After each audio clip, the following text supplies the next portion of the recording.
غادر المبدع والرسام والبسمة الجميلة للدور الوطني الممتاز وأيقونة المنتخب الوطني وملهم الجماهير الرياضي مولاي أحمد الملقب بسام، ابن 26 عاما،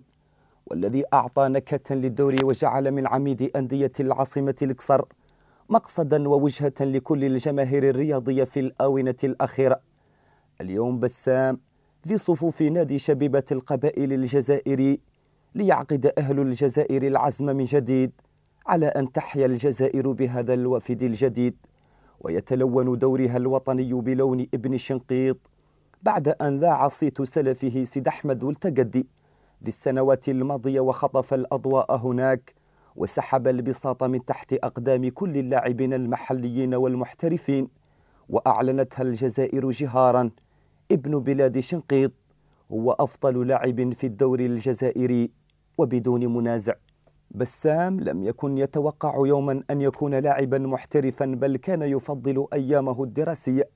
لكن بداخله شعلة كرة القدم وشغفها يتنازعانه بين الفينة والأخرى، ولأن موريتانيا هي بلد المليون شاعر وبلد المليون لاعب منسي أيضا، فلا مجال لكرة القدم وتحقيق الأحلام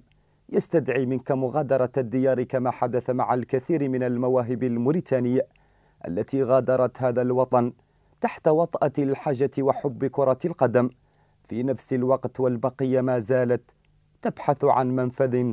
ريثما يجد جديد. بسام وقع عقدا لمدة عامين قابل للتجديد، ويتحصل على راتب شهري يصل إلى حدود 12 ألف يورو، بينما حصل نادي الأقصر على 50 ألف يورو مقابل تسريح اللاعب. تلكم قيمة انتقال بسام من نادي الأقصر إلى نادي شبيبة القبائل الجزائري، ليموت بذلك زمان الجنون وعهد النواح ويطل الصباح من جديد، فالوداع لم يعد مكان للبقاء. فهل تعرف الجزائر أنها ببسام قضت على ابتسامة الدوري الموريتاني، وحولت وجهة رادار المشجعين إلى دوري لا يعرفون عنه سوى أنه سرق منهم في خلسة وفي هدوء وتحت جنح الليل نجمهم المفضل؟